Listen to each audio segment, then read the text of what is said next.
बड़ी संख्या में छठ व्रती घाटों पर पहुंचते हैं। हमारे सहयोगी संदीप ऐसे ही एक छठ घाट पर मौजूद हैं, सीधे उनका रुख करते हैं और उनसे जानते हैं कि किस तरह की तैयारी है, क्योंकि दिवाली के बाद छठ में काफ़ी कम समय बचता है। शासन प्रशासन को पूरी व्यवस्था करनी पड़ती है, घाटों की साफ सफाई से लेकर रास्तों की व्यवस्था, और व्रतियों को कोई दिक्कत ना हो ये सुनिश्चित करना होता है। तो किस तरह की तैयारी शुरू कर दी गई है संदीप? देखिए, छठ महापर्व को देखा जाए तो झारखंड और बिहार में इसे करने वाले व्रतियों की संख्या है वह करोड़ों लाखों में होती है। हालांकि यदि झारखंड की राजधानी रांची की बात करें तो रांची में भी कई ऐसे छठ घाट है जहां पे जो तैयारियां हैं, खासकर यदि छठ की बात करें तो छठ में जो साफ सफाई है उसका विशेष महत्व होता है। और आप देख सकते हैं इस वक्त हम रांची के अरगोड़ा छठ तालाब में मौजूद हैं और सूर्य भगवान की यहाँ पे प्रतिमा भी लगी हुई है। सूर्य भगवान स्वयं रथ पे सवार हैं और जब छठ व्रती यहाँ सुबह और शाम का अर्घ देने के लिए पहुँचते हैं तो सूर्य भगवान की ही यदि पूरे पर्व को देखा जाए तो उपासना होती है। और सूर्य भगवान की जो प्रतिमा भी लगी है तो कहीं ना कहीं दो जगहों पे, एक उगता सूर्य और एक डूबते हुए सूर्य की ही जो पूजा है वह भारत में देखने को मिलती है। हालांकि छठ घाटों की बात करें तो दीपावली के बाद या कह सकते हैं दीपावली के दिन तक जो घर की जो पुरानी मूर्तियां होती हैं या जो पूजन सामग्री होती है उसका जो प्रवाह है तालाबों या नदियों में किया जाता है। हालांकि यहाँ पे भी आप देख सकते हैं एक तालाब के किनारे एक बैरिकेटिंग करके जाली रूपी एक पोंड तैयार किया गया है जहाँ पे जो लोग हैं, जो पूजन की सामग्रियाँ हैं या फिर जो पुरानी मूर्तियाँ हैं, गणेश और भगवान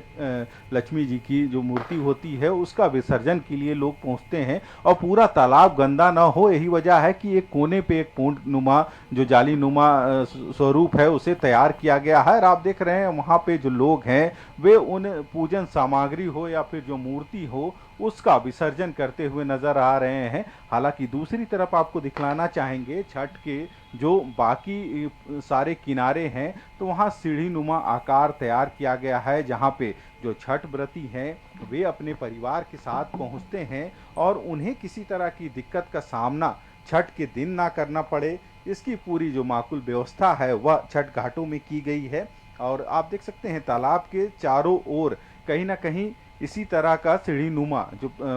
जगह है वह बनाया गया है। और इस बार देखा जाए तो जिस तरह से पूरे झारखंड में काफ़ी बारिश हुई है, ऐसे में हर एक चाहे नदी हो या फिर जो तालाब हो वहाँ पे जो जल है उसका स्तर काफ़ी अधिक है। और यही वजह है कि प्रशासन और नगर निगम की तरफ से भी जो बैरिकेटिंग है उसकी व्यवस्था की जाती है ताकि लोग आगे तक ना प्रवेश करें पानी में और किसी तरह की अनहोनी ना हो। हालांकि अभी लगभग 5 दिनों का वक्त जरूर बचा है और इन 5 दिनों में ये सारी जो तैयारी है वह पूरी की जाएगी। और इसको लेके कहीं ना कहीं नगर निगम और जिला प्रशासन की तरफ से बैठकें जो थी वह की गई है और जो अधिकारी हैं, कर्मचारी हैं, उनको निर्देशित किया गया है कि कोई भी छठ घाट तक पहुंचने के जो रास्ते हैं उसको साफ सफाई दुरुस्त किया जाए, वहीं जो छठ घाट है उसकी सफाई सुनिश्चित की जाए। हालांकि जितने भी छठ घाट हैं,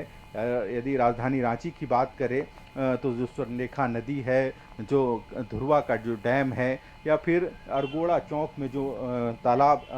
है, इसके अलावे जो कांके डैम है, कई ऐसे बड़े जलाशय हैं जहां पे लाखों की संख्या में छठ व्रती पहुंचते हैं छठ इस महापर्व को करने के लिए। और इसको लेके कहीं ना कहीं सड़कों पे भी जो विद्युत व्यवस्था है उसकी पूरी तरह से व्यवस्था की जाती है, क्योंकि सांध्य का जो अर्घ देने के बाद सूरज जब डूब जाता है तो उसके बाद कहीं ना कहीं लोगों को अंधेरा में दिक्कत,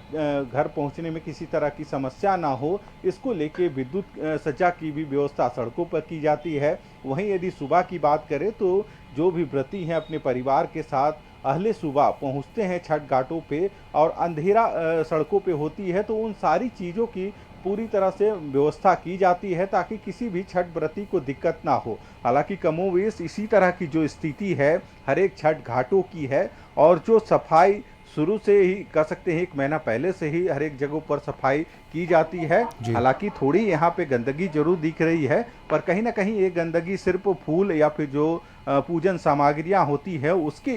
दिख रही है, जो संभवतः आज से कल में सारे साफ कर लिए जाएंगे। रही वजह है कि एक कोने पे पूजन सामग्रियों चलिए, तो हम इस लाइव प्रसारण के माध्यम से